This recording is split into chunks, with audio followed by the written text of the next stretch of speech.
கருணாவர்களை சிறப்புரையாற்ற வருகை தருமாறு அன்போடு உங்கள் அனைவரின் பலத்த கரவொலியை எழுப்பி அழைக்கின்றேன். நன்றி.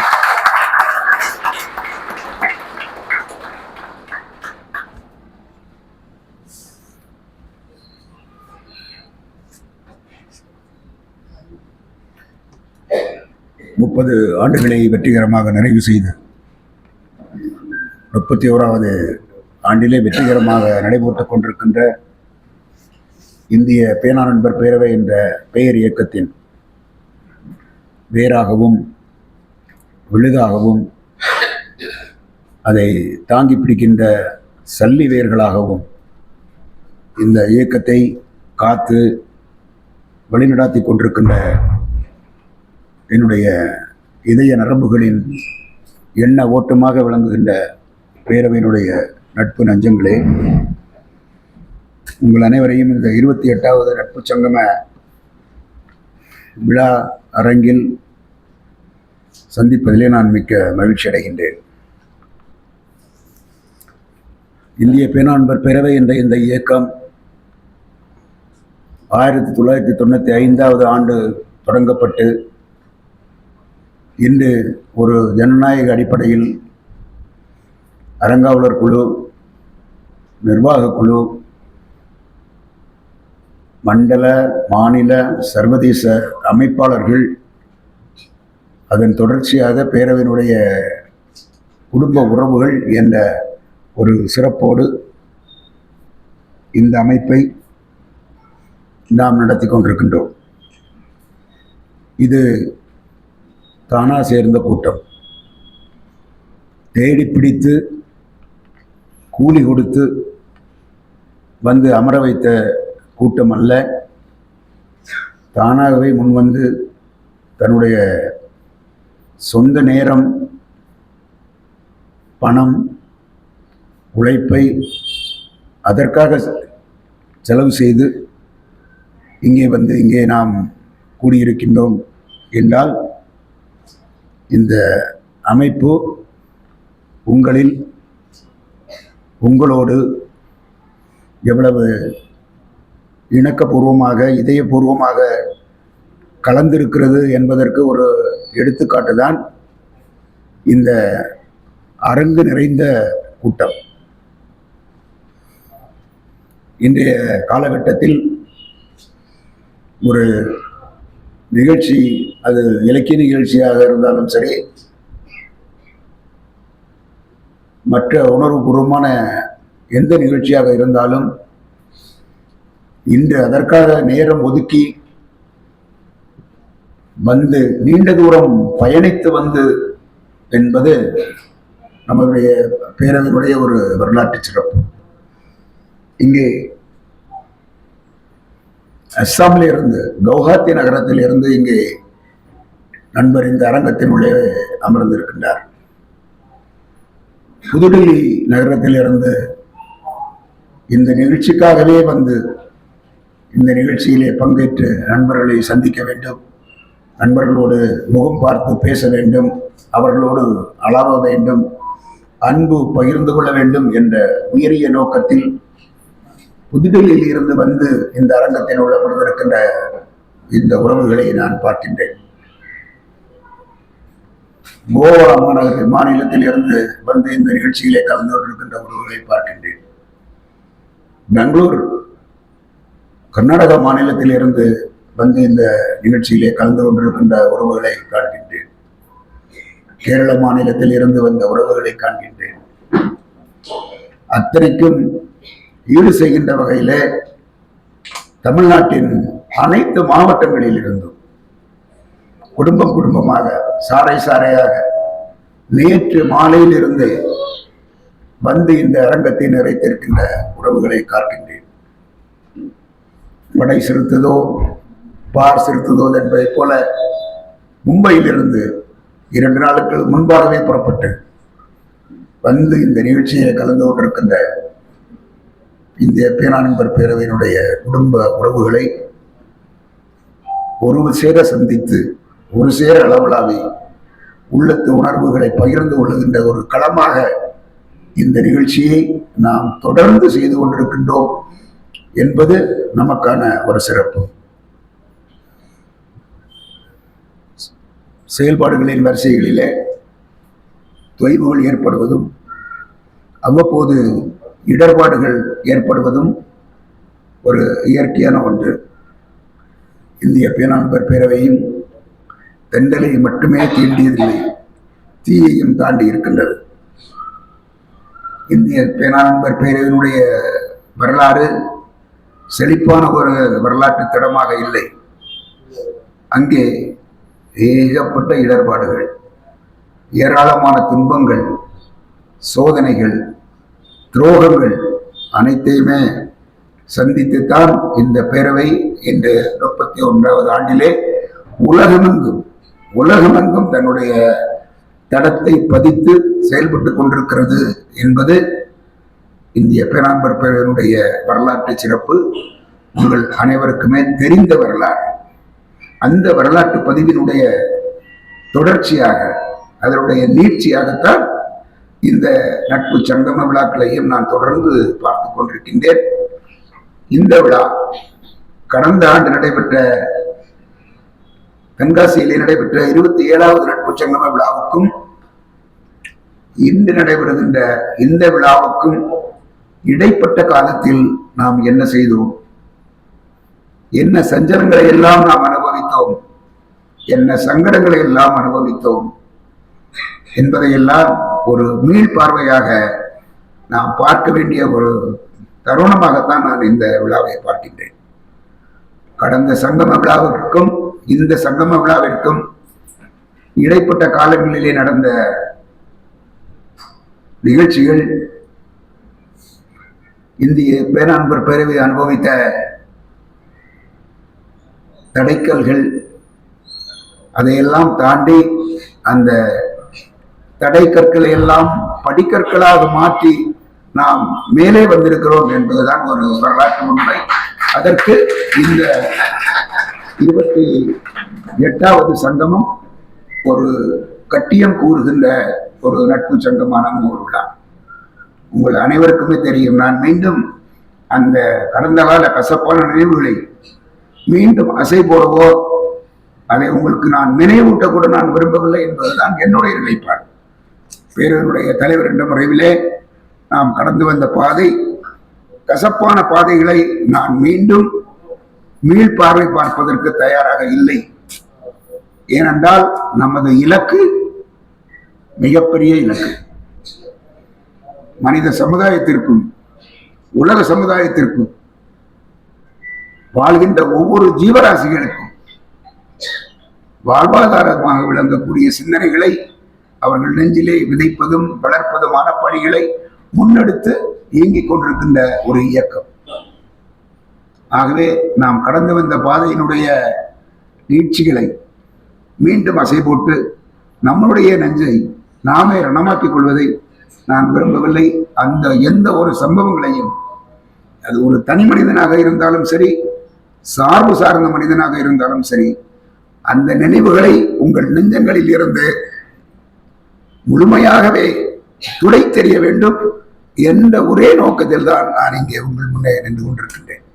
ஆகவே என் அருமை தோழர்களே, குறிப்பாக கிருஷ்ணகிரி மண்டல பேரவை நண்பர்கள்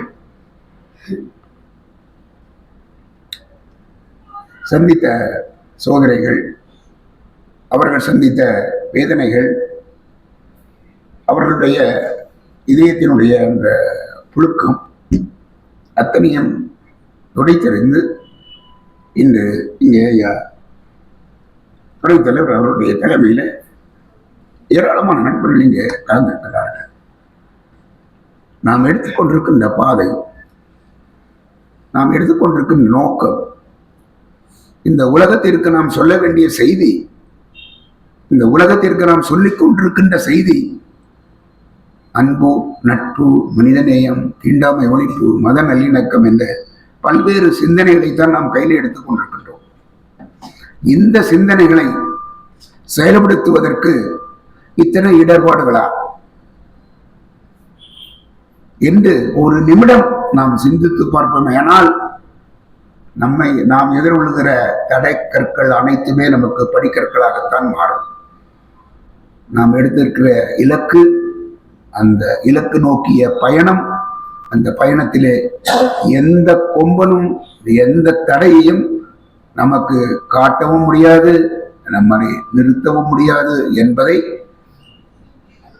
இதயபூர்வமாக உள்ளத்தினுடைய அடித்தளத்திலே இருந்து உணர்ந்து நாம் இந்த பயணத்தை மேற்கொண்டிருக்கின்றோம்.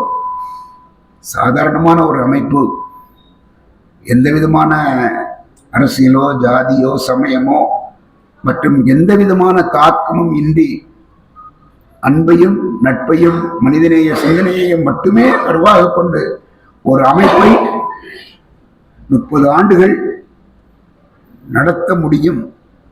அதுவும் குறிப்பாக நான் நேற்று ஐயா பிரேமையா அவர்களிடம் கூட நான் சொன்னேன், ஒவ்வொரு ஊரிலுமே ஒரு தமிழ்ச்சங்கம் என்று இருக்கின்றது. என்னுடைய மும்பை நண்பர்களுக்கு தெரியும், மும்பையிலே மும்பை தமிழ்ச்சங்கம் என்ற ஒரு சங்கம் இருக்கிறது. கிட்டத்தட்ட 120 கோடி ரூபாய் மதிப்புள்ள ஒரு சொந்த கட்டிடம் அவர்களுக்கு இருக்கிறது. 120 கோடி மதிப்பிலே உள்ள ஒரு சொந்த அலுவலகம் அவர்களுக்கு இருக்கிறது. மும்பையினுடைய நடுப்பகுதியிலே இருக்கிறது. மும்பை தமிழ்ச்சங்கம் என்று பெயர். கடந்த பல ஆண்டுகளாக அது ஒரு பாழடைந்த கட்டமாக காட்சியளித்துக் கொண்டிருக்கின்றது.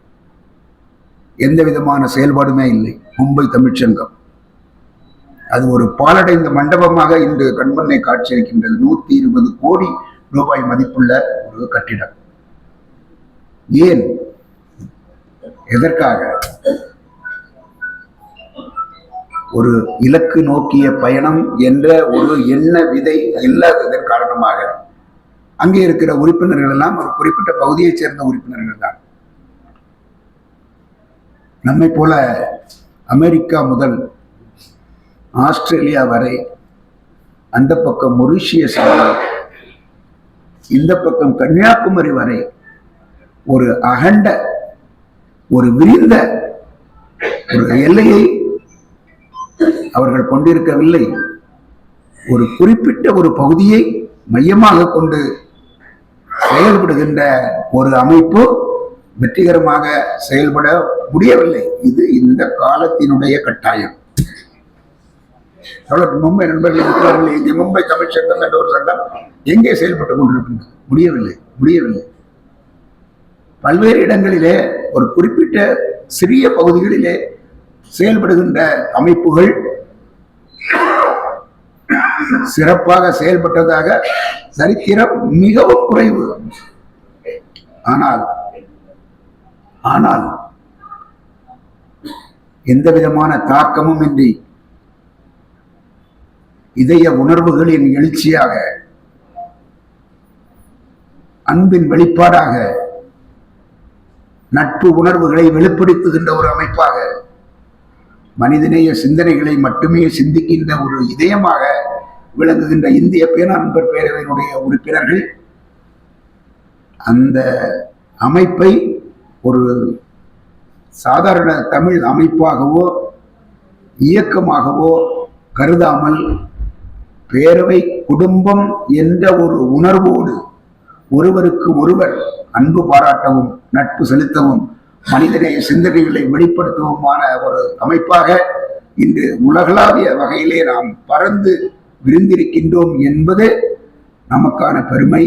அந்த வெற்றியை அந்த இயக்கத்தினுடைய, அந்த அமைப்பினுடைய, அந்த குடும்பத்தினுடைய வளமான ஒரு வரலாற்றை எழுதுகிற ஒவ்வொரு எழுத்துமாக நீங்கள் விளங்கிக் கொண்டிருக்கின்றீர்கள் என்பதை இந்த நேரத்திலே நான் மிகவும் பெருமையோடு பதிவு செய்ய விரும்புகின்றேன். இந்த பேரவையினுடைய நிர்வாகம், பேரவையினுடைய செயல்பாடுகள், ஒவ்வொரு மனிதரும், ஒவ்வொரு குடும்ப உறுப்பினர்களும் தனக்கானது, நமக்கானது, நமது இயக்கம், நமது அமைப்பு, நாம் தான் செய்ய வேண்டும் என்ற ஒரு உணர்வோடு இந்த இயக்கத்தோடு இணைந்திருந்து நீங்கள் செயலாற்றுகிறீர்கள். அந்த செயலாற்றுகின்ற அந்த திறனுக்கு, உங்களுடைய செயல்பட திறன்தான் இந்த இயக்கத்தினுடைய வெற்றிக்கு காரணம் என்பதை மிகவும் மகிழ்வோடும் உள பூரிப்போடும் இந்த நேரத்திலே நான் பதிவு செய்வதிலே மிக்க மகிழ்ச்சிகிறேன். நான் மிகவும் சந்தோஷமாக, மிகவும் மகிழ்ச்சியாக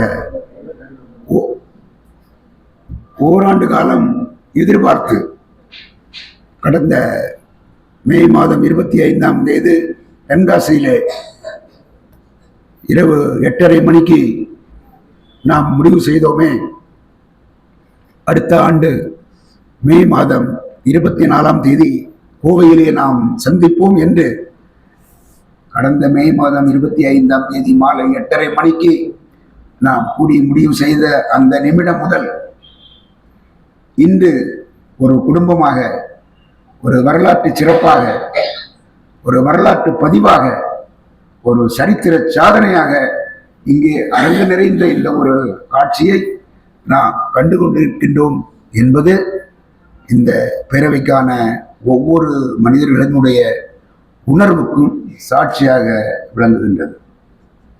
தொடர்ந்து இந்த நிகழ்வுகளை நாம் தொடர்ந்து நடத்துவதற்கு, தொடர்ந்து நம்முடைய பயணம் அந்த இலக்கு நோக்கிய பயணமாக நடைபெறுவதற்கு உங்களுடைய அன்பும் ஆதரவும் உளப்பூர்வமான ஒத்துழைப்பும்,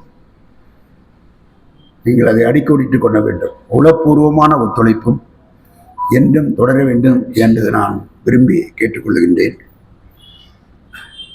கடந்த ஆண்டு மே மாதம் தென்காசியில் நடைபெற்ற சங்கம விழாவிற்கு பிறகு பேரவையினுடைய அந்த வரலாற்று பாதையில்,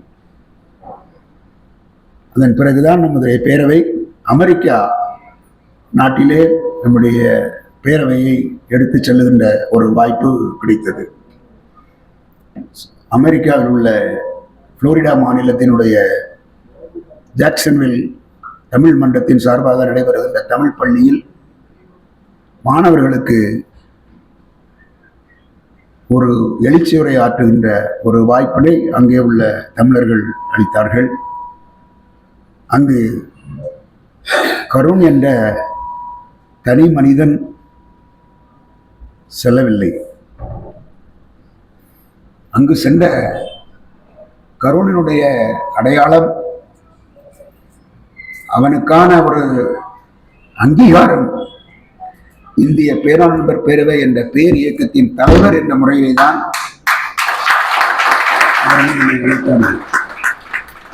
அது கருண் என்ற தனி மனிதனுக்கான வரவேற்போ சிறப்போ அல்ல.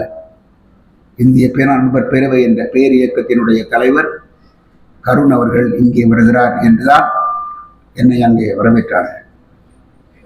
தொடர்ந்து வாஷிங்டன் நகரத்திலே கிட்டத்தட்ட 600 பிள்ளைகள் படிக்கின்ற ஒரு தமிழ் பள்ளியில என்னை உரையாற்றுவதற்காக கிடைத்திருந்தார்கள்.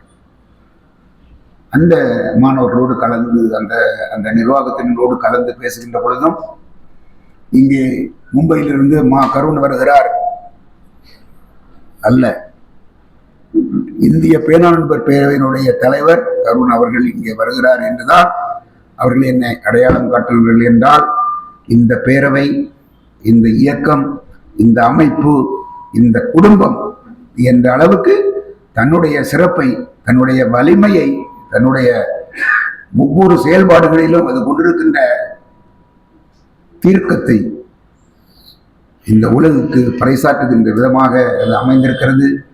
எந்த சந்தோஷத்தில் உங்களுக்கும் சரிசமமான பங்கு உண்டு என்பதை நான் இந்த மாமன்றத்திலே பதிவு செய்வதிலே என்னுடைய கடுகளவும் எனக்கு கருத்து வேறுபாடு இல்லை. குடி உயர கோன் உயரும், குடி உயரத்தான் கோன் உயரும். அந்த குடியாக நீங்கள் இந்திய பேராளர் பேரவையில் இருக்கின்றீர்கள். உங்களுடைய செயல்பாடு, ஈடுபாடு, குடும்பம் சார்ந்த உணர்வு, இவற்றைத்தான் இந்த பேரவையினுடைய வெற்றிக்கான அடித்தளங்களாக நான் பார்க்கின்றேன். கடந்த ஆண்டு நடைபெற்ற 2 சம்பவங்கள், 2 பெரு நிகழ்வுகள், பேரவையினுடைய நிகழ்வுகள் என்னுடைய பொது வாழ்க்கை வரலாற்று பக்கத்தினுடைய முக்கியமான ஒரு அத்தியாயங்களாக எழுதப்பட்டது என்றால் அதற்கு மாற்று கருத்து இல்லை. ஒரு விழா, அன்புக்குரிய குமரி மாவட்ட நண்பர்கள் நடத்திய வெள்ளி விழா. அமைப்புகள் வெள்ளி விழா காண்பதும் அமைப்புகள் பொன் விழா காண்பதும் அமைப்புகள் வைர விழா காண்பதும் வியப்பிற்கல்ல. அவை சார்ந்து இயங்கும், ஏதாவது ஒரு சார்போடு தான் இயங்குவார்கள். ஆனால் எந்தவித சார்பும் இல்லாமல் ஒரு கிளை தன்னுடைய வெள்ளி விழாவை இந்த உலகிற்கு பதிவு செய்தது என்றால் அது உலக வரலாற்றிலேயே இந்திய பேராண்மை பேரவையின் கன்னியாகுமரி மாவட்ட கிளை என்பதும், இந்திய பேராண்மை பேரவையுடைய புதுக்கோட்டை மாவட்ட கிளை என்பதும் நமக்கான வரலாற்று சாதனைகள் என்பதை நான் இந்த நேரத்தில் மிகவும் மகிழ்வோடு உங்களோடு நான் புரிந்து கொள்கிறேன். ஒரு கிளையாக துவங்கப்பட்ட குமரி மாவட்ட பேரவை கிளை இன்று ஆலமரமாக அன்புக்குரிய நண்பர் தேவதாஸ், இங்கே ஐயா நம்ம ஆனந்தன் ராமசாமி அவர்கள் நம்முடைய பேரவையை பற்றி பேசும்போது குறிப்பிட்டார்கள். 32 ஆண்டுகளுக்கு பிறகு அவருக்கு தமிழ் படித்து கொடுத்த அந்த அவருடைய ஆசிரியரை இந்த பேரவை 32 ஆண்டுகளுக்கு பிறகு எனக்கு அறிமுகப்படுத்தியது. அதுதான் இந்த பேரவையினுடைய சிறப்பு என்று இங்கே நண்பர் ஆனந்தன் அவர்கள் குறிப்பிட்டார்கள். கடந்த 2 மாதங்களுக்கு முன்பு கோவை நண்பர்கள் சந்திப்பு நிகழ்ச்சியில் வந்துகின்ற பொழுது ஐயா புலவர் காளியப்பன் அவர்களை அங்கு வந்திருந்தார்கள். அங்கே நண்பர் ஆனந்தன் அவர்களும் வந்திருந்தார்கள். அங்கு வந்த பிறகுதான் அவர்களுக்கு தெரிந்தது 32 ஆண்டுகளுக்கு முன்னால் இவர் அவருடைய மாணவர் என்று. எவ்வளவு பெரிய ஒரு செய்தி பாருங்கள். அவர்களை அறிமுகப்படுத்துகின்ற ஒரு இயக்கமாக நமது பேரவை அன்று விளங்கியது என்பது எவ்வளவு பெரிய ஒரு சிறப்பு. அதுபோலத்தான் என்னோடு கல்லூரி நாட்களிலே என்னோடு படித்த மாணவன், என்னுடைய நண்பர், என்னுடைய அருகாமையில் 2 பெஞ்சுகளுக்கு அந்த பக்கம் இருந்த நண்பன் தான் தேவதாஸ்.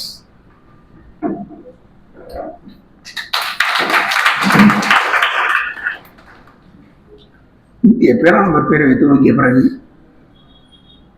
பேரவையினுடைய ஒரு நண்பராக பல ஆண்டுகளுக்கு பிறகு நான் என்னுடைய படிப்பை முடித்து மும்பை சென்று வேலை செய்து நான் பல ஆண்டுகளுக்கு பிறகு மீண்டும் ஒரு நண்பனாக எனக்கு அறிமுகமாகி நாங்கள் கடந்த காலங்களை நினைத்து பார்க்கின்ற பொழுது என்னுடைய கல்லூரி தோழன்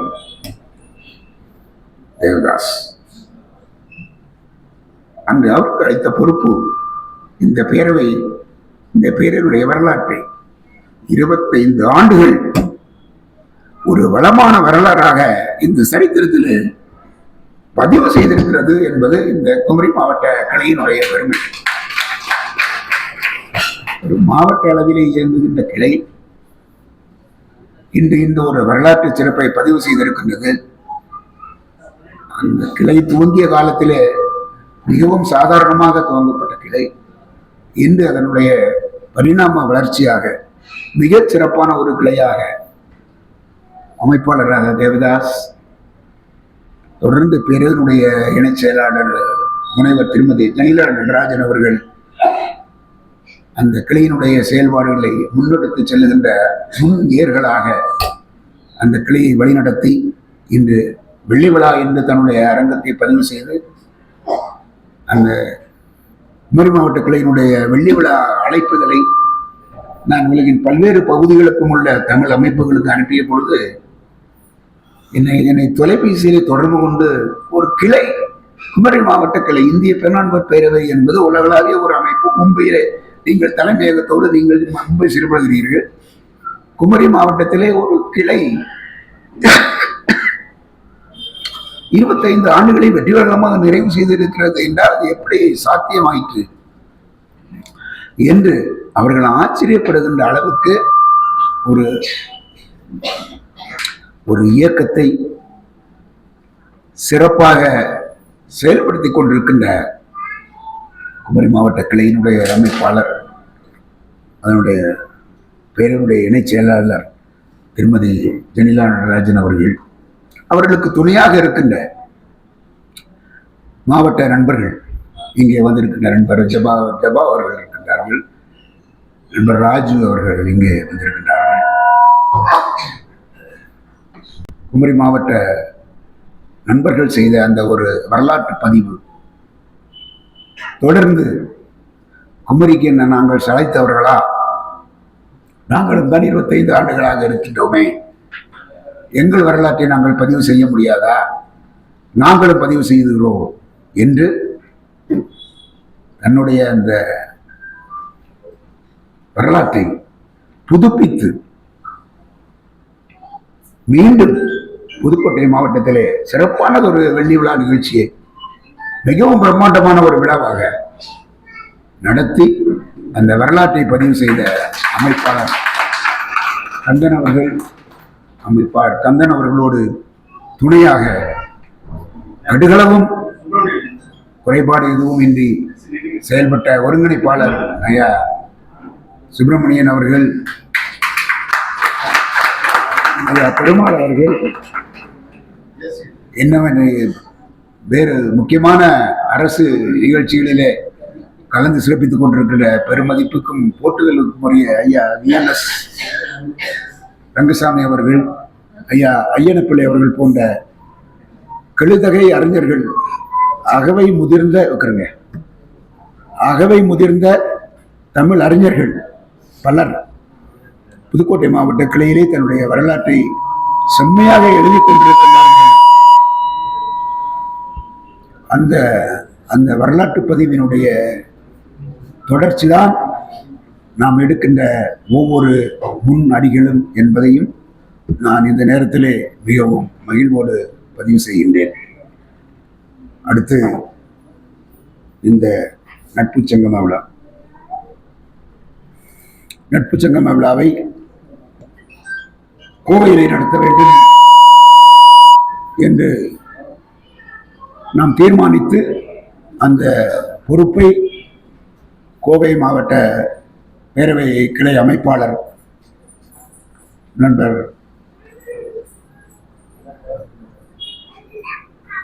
சிலருக்கு பகிர்ந்து அளித்தோம். முதன்மையாக செயல்பட்டவர் நண்பர் தர்மராஜ். தர்மா என்று எங்களால் அன்போடு மும்பையிலே அழைக்கப்பட்ட நண்பர் தர்மராஜ் அவர்கள் அந்த பொறுப்பை எடுத்து அவருக்கான ஒரு நல்ல நேரம், அவருக்கு கிடைத்த நண்பர்கள் வரதராஜன், மாணிக்கம், தோழி மகேஸ்வரி போன்ற நண்பர்களுடைய ஆக்கமும் ஊக்கமும் அவருக்கு முழுமையாக கிடைத்ததன் காரணமாக அவர் திட்டமிட்ட பொழுதெல்லாம் அவருடைய திட்டத்திற்கு ஈடு கொடுக்கின்ற இணையற்ற போராளிகளாக ஐயா பழனிசாமி அவர்களும் நண்பர் சிதம்பரம் அவர்களும் பக்கத்துணையாக இருந்து ஒவ்வொரு அடியையும் சிறப்பாக முன்னெடுத்து வைப்பதற்கான அடித்தளமிட்டவர்கள் ஐயா பழனிசாமி அவர்களும் நண்பர் சிதம்பரம் அவர்களும் சிறப்பாக இணைந்து செயல்பட்டு இந்த சங்கம விழாவினுடைய ஒவ்வொரு சிறப்புக்கும் இந்த அரங்கம், காலையிலே அவர்கள் பேசும்போதே குறிப்பிட்டார்கள், இந்த அரங்கம் இன்னும் பயன்பாட்டுக்கு வரவில்லை. இந்த அரங்கம் இன்னும் பயன்பாட்டுக்கே வரவில்லை. புதிய அரங்கம்.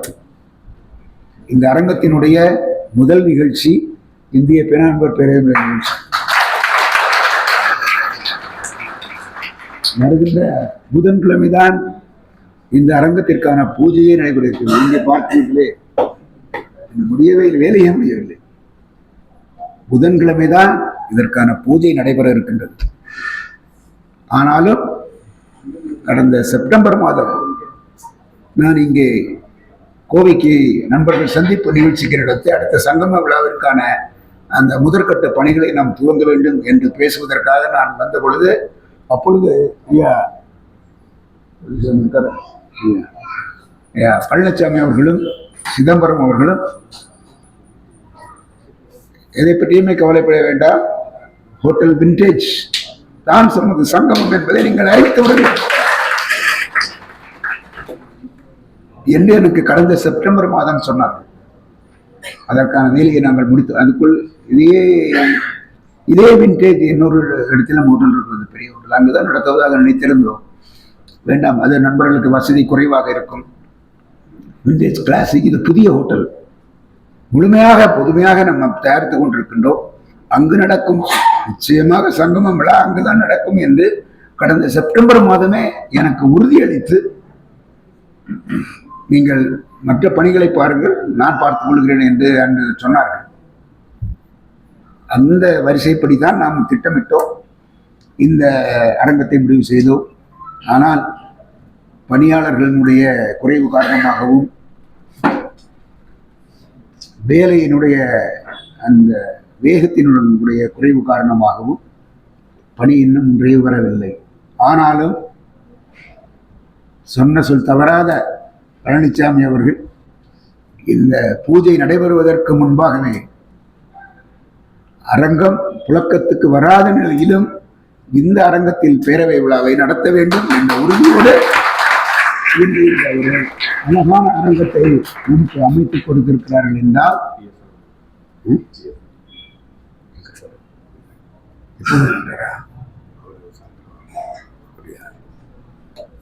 அந்த இந்த அரங்கத்திலே நடத்த வேண்டும் என்ற அந்த உறுதியிலே கடுகளவும் குறையாமல் அனைத்து ஏற்பாடுகளையும் நமக்கு இந்த விழாவுக்கான ஏற்பாடுகளை எல்லாம் செய்து கொடுத்தார். அந்த வகையிலே பழனிசாமி அவர்களுக்கு என்னுடைய இந்த நன்றிகளை நான் தெரிவித்துக் கொள்ள விரும்புகிறேன். ஐயா பிஎஸ்ஆர் ஐயா எங்க இருக்காங்க? இல்ல கூப்பிடுங்க, முன்ன கூப்பிடுங்க. என்ன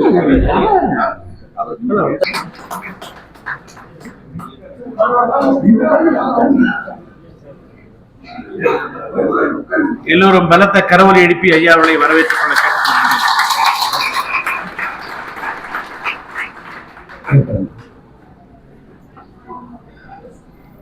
பிஎஸ்ஆர் சில்க் சாரீஸ் நிறுவனம் கோயம்புத்தூர்காரங்களுக்கெல்லாம் ரொம்ப நல்லா தெரியும்.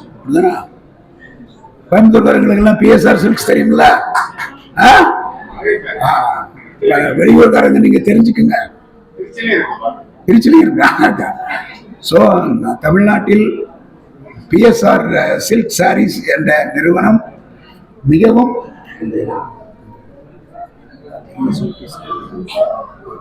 எனக்கு ஐயா அவர்களுடைய அறிமுகம் எப்படி கிடைத்தது என்பதை நான் இங்கு சொன்னான். ஏன்னால் இந்திய பேராண்மை பேரவையினுடைய வரலாறு எப்படி எழுதப்படுகிறது என்பதற்கான ஒரு ஆதாரமாக கூட நான் ஐயாவினுடைய அறிமுகத்தை நான் சொல்ல முடியும். எனக்கு ஐயாவுடைய முகவரி கிடைத்தது மும்பையிலே. என்ன துவக்க காலத்தில் இருந்து இந்த பேரவையினுடைய வளர்ச்சியே முகவரி கிடைத்த உடனே கடிதம் எழுதுவது தானே, அதான் நம்முடைய துவக்க, நம்ம வளர்ச்சியே தான். எனக்கு நான் மும்பையிலே வேணா தமிழ்வாணன் அவர்களுடைய அந்த நைஜீரியா நிகழ்ச்சிக்கான ஒரு அழைப்புதலில் ஞாபகம் ரவி தமிழ்வாணனோட, அப்போ அந்த அவருடைய நைஜீரியாவிலே நடைபெறுகின்ற ஒரு நிகழ்ச்சிக்கான அழைப்புதலில் பிஎஸ்ஆர் சில்க் சாரீஸுடைய பெயர் பார்த்தேன். நான் பாம்பேல ஒரு நாள் பார்த்தேன். எனக்கு என்னமோ தெரியல, அந்த இறைவனுடைய அந்த இதானு தெரியல, எனக்கு அந்த பிஎஸ்ஆர் சில்க் சாரீஸை பார்த்த உடனே எனக்கு அது மேல ஒரு இது கவர்ச்சி வந்துடுச்சு. சரி, இது யாரு என்னன்னு தெரியலையே, இது ஏதோ நமக்கு பழைய நிறைய மற்ற நிறுவனங்களோட அந்த இதெல்லாம் பார்த்துருக்குறோம், நிறைய ஜவுளி நிறுவனங்கள், கோல்டு மைன்ஸ் இதெல்லாம் போட்டிருக்காங்க, பார்த்துருக்குறோம். எதுவும் வராத ஒரு ஒரு ஒரு உணர்வு எனக்கு அந்த பிஎஸ்ஆர் சில்க் சாரீஸை பார்த்த உடனே வந்தது. சரி, நமக்கு தான் நான் உடனே சரி, நம்ம ஒரு பொது அமைப்பாக இருக்கிறோம், இவங்க ஏதாவது நமக்கு உதவி செய்வாங்களா அப்படிங்கிற மாதிரி உனக்கு ஒரு எண்ணம் வந்தது. நான் உடனடியாக அதோட வெப்சைட் சைட்டில் போய் அந்த முகவரி எல்லாம் பார்த்தேன். பார்த்து ஐயா பேரெல்லாம் பார்த்தேன், ஐயா ஆர் ஜெகதீஷ் அவர்கள்ங்கிறதெல்லாம் பார்த்தேன். பார்த்துட்டு ஒரு நம்ம 4 ஆண்டுகளுக்கு முன்பு நான் ஒன்றும் வேற ஒன்றுமே பண்ணல, எனக்கு தொடர்பு ஒன்றும் கிடைக்கல. நான் நம்ம மலருக்கான சிறப்பு மலரிலே விளம்பரம் விளம்பரத்திற்கான ஒரு விண்ணப்பத்தை நான் ஐயாவுக்கு அனுப்பி வச்சேன். அவ்வளோதான், வேற எதுவும் பண்ணல. இந்த முகவரியை பார்த்தேன், எல்லாம் பண்ணேன். சரி, இவன் ஏதாவது ஒரு வகையில் இவங்களுக்கு நல்ல உதவி கிடைக்கும் என்ற ஒரு எண்ணிக்கை வந்துருது. ஸோ அந்த அந்த விண்ணப்பத்தை நான் அனுப்பி வைத்தேன். அந்த விண்ணப்பம் ஐயா கிடைச்ச உடனே அவங்களுடைய பேரவையோட விவரங்களை எல்லாம் படித்த உடனேயே இந்த ஐயாவுடைய அலுவலகத்திலிருந்து என்னை தொடர்பு கொண்டார்கள். இந்த மாதிரி ஒரு கடிதம் நீங்க போட்டிருக்கீங்களே, அது என்ன விஷயம், கொஞ்சம் தெளிவா சொல்லுங்களேன் அப்படின்னு சொன்னாங்க. நான் ஒன்று அப்பாடா ஒரு சின்ன கிரிப்பு கிடைச்சிடுச்சே, சரி பேசிட்டாங்க நம்மளை அப்படின்ட்டு நான் ஒன்று சொன்னேன். அது மாதிரி நாங்கள் ஒரு அமைப்பு, நாங்கள் உலகம் பூரா நாங்கள் செயல்படுறோம். ஒரு மனிதநேய அமைப்பு, அரசியல் ஜாதி சமயம் எல்லாமே அப்பாற்பட்டு ஒரு அமைப்பாக நாங்கள் செயல்படுறோம். 30 வருஷம் 25 வருஷம், அப்போ 5 வருஷத்துக்கு முன்னால் நாங்கள் செயல்பட்டு இருக்கிறோம்யா. நாங்கள் இந்த மாதிரி ஒவ்வொரு ஆண்டும் ஒரு மலர் கொண்டு வெளியிடுறோம். அந்த மலர் உலகமெல்லாம் போகிறது. நம்ம பிஎஸ்ஆர் சில்க்ஸ் ஒரு பெரிய நிறுவனம் தானே. ஸோ உலக தமிழர்களுடைய கண்களுக்கு எல்லாம் அந்த பிஎஸ்ஆர் சில்க்ஸினுடைய பெயர் பட வேண்டும் என்ற ஒரு விருப்பம் எனக்கு வந்தது.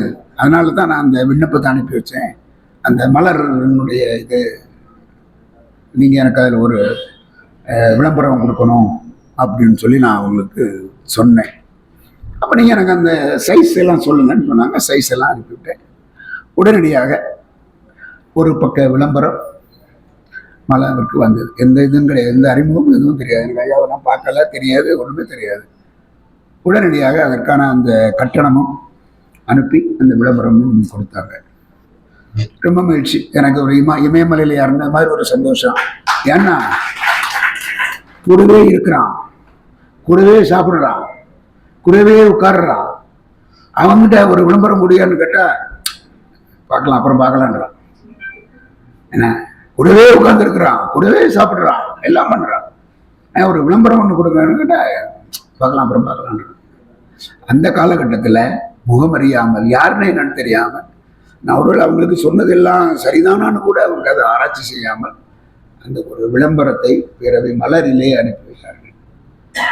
அன்றிலிருந்து அதுக்கு பிறகுதான் நான் கோயம்புத்தூருக்கு வரும்போது பிஎஸ்ஆருக்கு போய் அந்த மாதிரி நான் தான் அந்த நீங்கள் அந்த ஆளு நான் தான் உங்களுக்கு தெரியாது அப்படின்னு சொல்லி அவங்களோட ஒரு அறிமுகமாகி, அதன் பிறகு கடந்த 3 ஆண்டுகளாக ஒரு குடும்ப உறவை, நான் எந்த செய்தியாக இருந்தாலும் பேரவை செய்தியை அவர்களுக்கு தொடர்ந்து அனுப்புவதும், ஐயாவுடைய நேரம் கிடைக்கும்போது நான் அது தொலைபேசியில் அவருடைய அந்த பணியின் காரணமாக நான் அடிக்கடி பேசி தொந்தரவு பண்ணுற மாதிரி இருக்கக்கூடாதுன்னு எப்பாவது ஒரு தடவை திடீர்னு உடல்நலம் நல்லா இருக்கீங்களா, வீட்டிலலாம் நல்லா இருக்காங்களாங்கிற இந்த ஒரு நலன் விசாரிப்போடு தான் எங்கள் அன்பு தொடர்ந்து கொண்டிருந்தது.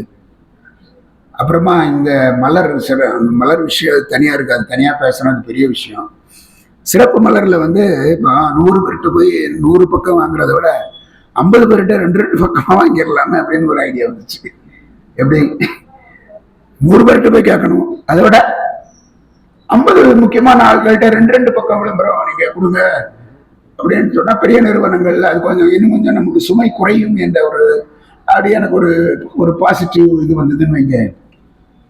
அதை நான் முதல்ல நான் பிஎஸ்ஆர்கிட்ட தான் சொன்னேன், ஐயா ஜெகதீஷ் ஐயாட்ட தான் சொன்னேன். ஐயா இந்த மாதிரி நான் இந்த மாதிரி எல்லாம் எனக்கு விளம்பரங்கள்லாம் கேட்டு எனக்கு ரொம்ப ரொம்ப சில இடங்கள் அவமானமா இருக்குது, சில இடத்துல ரொம்ப மரியாதை குறைவா இருக்குது, கேட்க முடியல என்னால்.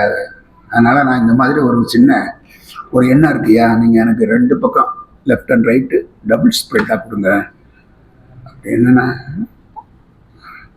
ஐயா அவங்களுடைய பெருந்தன்மை இல்லை, அப்படியா, ஓகே சரி நான் சொல்லிடுவேன் 2 பக்கம் கொடுத்துருவாங்க அப்படின்னு சொன்னாங்க. அதன் பிறகுதான் இன்னும் சிலரை எனக்கு அவளோடு பேசுகின்ற ஒரு தைரியமும் ஒரு மன உற்சாகமும் எனக்கு கிடைத்தது. அது கொடுத்தது நமக்கு பிஎஸ்ஆர் சில்க்ஸ் தான். ஸோ அந்த வகையில் அப்புறம் இந்த கோவைக்கு நான் ஒரு ஆலோசனை கூட்டத்துக்கு வந்திருக்கும் போது ஒரு மரியாதை என்பா ஐயாட்ட போய் நான் சொன்னேன், கோவையில் தான் நம்ம நிகழ்ச்சி நடத்துகிறோம், நான் பெரிய கமர்ஷியல் நிகழ்ச்சி எல்லாம் கிடையாது, நமக்கு சாதாரணமான நண்பர்கள், ஆனால் உலகளாவிய வகையில் நண்பர்கள் இங்கே வந்து கலந்து கொள்வார்கள் அதுதான் சிறப்பு. அந்த நிகழ்ச்சியை கோவையில தான் நடத்துறோம்னு சொல்லி கோவையினுடைய இதெல்லாம் சொன்னோம். அப்போது கோவையினுடைய நிகழ்ச்சிக்கு நான் உங்களுக்கு முழுமையாக ஒத்துழைப்பு கொடுப்பேன், அதனால நீங்க டோன்ட் வரி, நல்லா பண்ணுங்க என்று சொன்னார்கள். அது ரொம்ப உற்சாகமா இருந்தது. அதுக்கு பிறகு அடுத்த தடவை வரும்போது ஐயா வெளியூர்ல இருந்தாங்க. ஐயாவுடைய அலுவலகத்தில் இருந்த ஐயா வேணுகோபால் அவர்கள் இதை சந்திச்சு அவங்ககிட்டையும் பேசிய விவரங்களையும் சொன்னேன். ஐயா அவர்களுடைய இந்த சங்கம விழாவை சிறப்பாக நடத்துவதற்கு முழு ஒத்துழைப்பு அளிக்கிறேன் என்று சொல்லி செய்தார்கள். அது ரொம்ப பேரனுடைய வரலாற்றிலே ஒரு மகிழ்ச்சி. நான் ஐயா நீங்கள் விழாவில் கலந்துக்கணும் அப்படின்னு சொன்னேன். அந்த நான் என்னுடைய தொழில் சம்பந்தமாக எப்போ எந்த ஊருக்கு நான் பயணம் போவேன் அப்படிங்கிறது எனக்கு தெரியாது.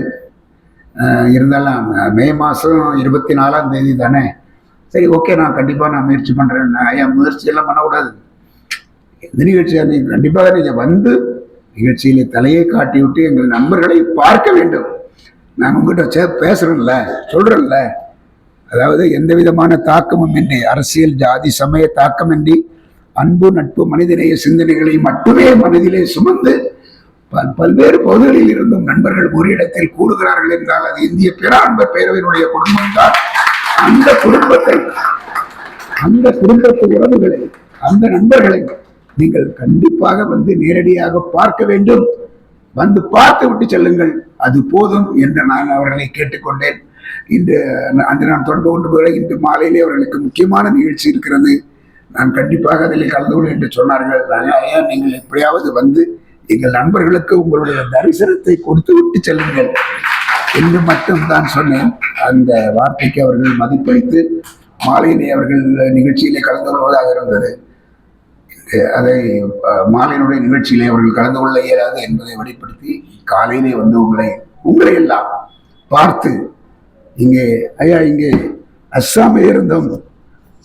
அஸ்ஸாமில் இருந்தும் டெல்லியில் இருந்தும் கோவாவில் இருந்தும் கேரளாவில் இருந்தும் கர்நாடகாவில் இருந்தும் தமிழ்நாட்டினுடைய அனைத்து மாவட்டங்களில் இருந்தும், கன்னியாகுமரியில் இருந்து, சேலத்தில் இருந்து, மதுரையில் இருந்து, கிருஷ்ணகிரியில் இருந்து, திருச்சியில் இருந்து, புதுக்கோட்டையில் இருந்து, மும்பையிலிருந்து ஒரு பெரிய குழாமே வந்திருக்காங்க. ஸோ இவர்களுடைய இந்த சங்கமம் நிச்சயமாக உங்களுடைய மனதிற்கு மகிழ்ச்சியை அளிக்கும் என்று நான் நம்புகிறேன். உங்களை இந்த நிகழ்ச்சியை எங்களோடு சந்தித்ததிலே மிக்க மகிழ்ச்சி. நமது உறவு இந்திய பேனா நண்பர் பேரவை PSR சில்க் சாரீஸினுடைய உறவு தொடர்ந்து இந்த உலகம் உள்ளளவும் என்றும் தொடர வேண்டும். அதற்கு உங்களுடைய அன்பும் ஆசையும் எங்களுக்கு என்றும் வேண்டும் என்று அன்போடு நான் கேட்டுக்கொள்கிறேன். அன்பான நண்பர்களே, இந்த சங்கம விழாவினுடைய வரலாற்று தொடர்ச்சியாக நான் சில செய்திகளை சொன்னேன். இந்த குமரி மாவட்ட பேரவை கிளையினுடைய வெள்ளி விழா, தொடர்ந்து புதுக்கோட்டை மாவட்டத்தினுடைய பேரவை கிளையின் வெள்ளி விழா, என்னுடைய அமெரிக்க பயணத்திலே நான் தமிழ் பள்ளிகளிலே இந்திய பேராண்பர் பேரவையினுடைய தலைவர் என்ற முறையிலே நாம் ஆற்றிய உரைகள், நம்முடைய வரலாற்று சிறப்புகள் அனைத்துமே இன்று மாலை இருக்கக்கூடிய அந்த ஆண்டு மலரிலே சிறப்பாக பதிவு செய்யப்பட்டிருக்கின்றது. உங்கள் அனைவருக்கும் அந்த மலர் இன்று மாலையிலே கிடைக்கும். இந்த அளவுக்கு இந்த நிகழ்ச்சியை பல்வேறு பகுதிகளில் இருந்தும் வந்து சிறப்பித்து பேரவையினுடைய அந்த வரலாற்று பதிவை ஒரு புதிய மைல்கல்லாக பதிவு செய்திருக்கின்ற உங்கள் அனைவருக்கும் என்னுடைய அன்பான வணக்கத்தையும் பாராட்டுகளையும் என்னுடைய நேசங்களையும் தெரிவித்து இந்த அளவே நான் இந்த உரையை நிறைவு செய்கிறேன். மீண்டும் மாலையில் சந்திப்போம். அனைவருக்கும் கோவையின் வணக்கத்தை தெரிவித்துக் கொள்கிறேன். 28வது நட்பு சங்கம பெருவிழா கோவையிலே நடப்பது தலைவர் அவர்கள் ஒரு 7-8 மாதத்துக்கு முன்பு எங்கள் நிறுவனத்திற்கு வந்தபோது கூறினார்கள். அப்போதே எனக்கு மிகுந்த ஒரு சந்தோஷத்தை கொடுத்தது. நீங்கள் நன்றாக நடத்துங்கள், அதற்குண்டான எங்களால் முடிந்த ஒரு உறுதுணையாக நாங்கள் இருப்போம் என்று சொல்லி அதை நாங்க சின்ன ஒரு உதவியை செஞ்சதை ஒரு நீண்ட உரையா அவர் எங்களுக்கு ஒரு பெருமையை ஏற்படுத்தி கொடுத்துட்டாரு. கோவை மண்ணுக்கான அந்த சின்ன இதை கூட அவர் கோவை மண் மாதிரியே அவர் பேசிட்டாரு. மிகுந்த ஒரு நன்றியை நான் அவருக்கு தெரிவித்துக் கொள்கின்றேன். திருக்குறள்ல சொன்ன மாதிரிங்க, முகமது நட்பது நட்பன்று, நெஞ்சத்து அகமது நட்பது நட்பு. அந்த மாதிரி பேனா நண்பர்கள் என்பதே நமக்கு யாரும் முகம் தெரியாத தலைவர் அவர்கள் எங்களுக்கு முன்னாடி அவர் சொன்ன மாதிரி எனக்கு ரவி தமிழ்வாணன் ஐயா அவர்கள் மூலமா தான் என்னுடைய பழக்கமே அவருக்கு ஏற்பட்டது. அவர் போன்ல பேசுறப்போ நான் அவருடைய முகம் பார்த்ததில்லை, அவர் என்ன அப்படிங்கிறதே எனக்கு தெரியாது. இருந்தாலும் அவருடைய பேச்சு, அந்த நெஞ்சத்திலிருந்து வந்த அந்த வார்த்தைகள், அந்த மனித நேயம், எல்லா மதங்களும் சம்மதம், எல்லா ஜாதிகளும் சம்மதம் அப்படிங்கிற அந்த மனித நியாயமும் அன்பும் தான் அவர்கிட்ட இருந்த அந்த பேச்சு, அந்த வார்த்தைகள் மூலம் எனக்கு கிடைத்த அந்த சந்தோஷத்தின் மூலமா தான் நான் அவருடைய நட்பு மேலும் இருக்கிச்சு. ஏன்னா சந்திப்பு என்பது குறைந்த முறையான சந்திப்பு தான் இருந்தாலுங்க அவருடைய அந்த மனிதநேய பண்பும் அன்பும் தான் எங்களை இங்க இந்த கூட்டத்திற்கு அழைத்து வந்திருக்கிறது. அதனால உலகத்தில் இருக்கிற அத்தனை பேரும் நம்ம எல்லாரும் ஒரு அன்பு, சகோதரத்துவம், மனித நேயத்தோட நம்ம இருந்தோம்னு சொன்னா, வன்முறை இல்லாத உலகத்தை நம்ம படைக்கணும் அப்படின்னு சொன்னா, இந்த மாதிரி அமைப்புகள்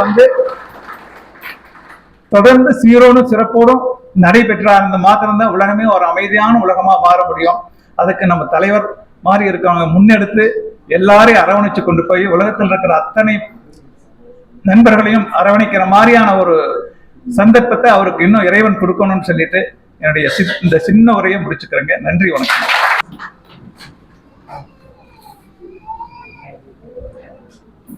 வரலாற்றில் பல நிகழ்வுகள் நிலையாக நின்றுவிடும்.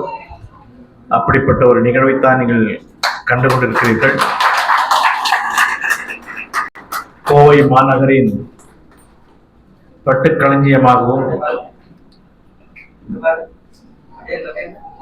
மக்களுக்கு தேவையான ஆடைகளை வழங்குவதில் முன்னணி நிறுவனமாக வழங்கக்கூடிய PSR Silks நிறுவனத்தின் உரிமையாளர் இயக்குனர் திரு ஜெகதீஷ் ஐயா அவர்கள்.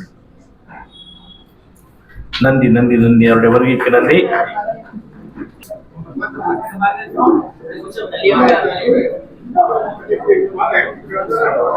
கோவை மாநகரில், பண்புக்கு சிறந்த கோவை மாநகரில் நல்ல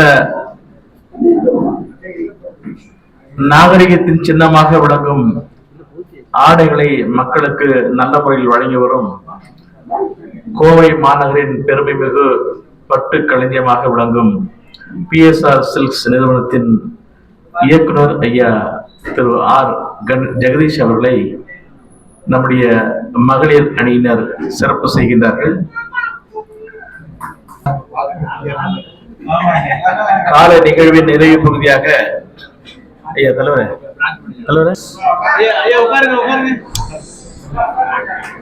வரலாற்று சிறப்பு மிகுந்த இந்த 28வது நட்பு சங்கமம் நண்பர்களே, இன்றைய செய்து அமைதி காத்து நம்முடைய கட்டுப்பாட்டை வெளிப்படுத்த வேண்டும்.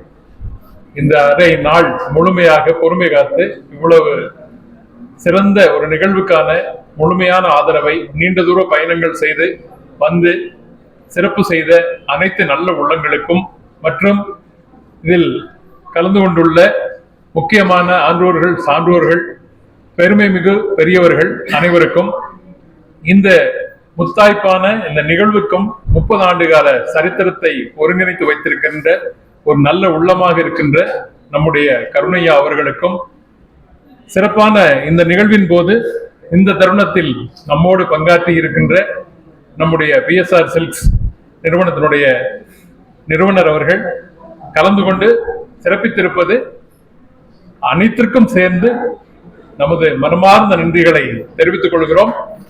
தற்போது உணவு இடைவேளை.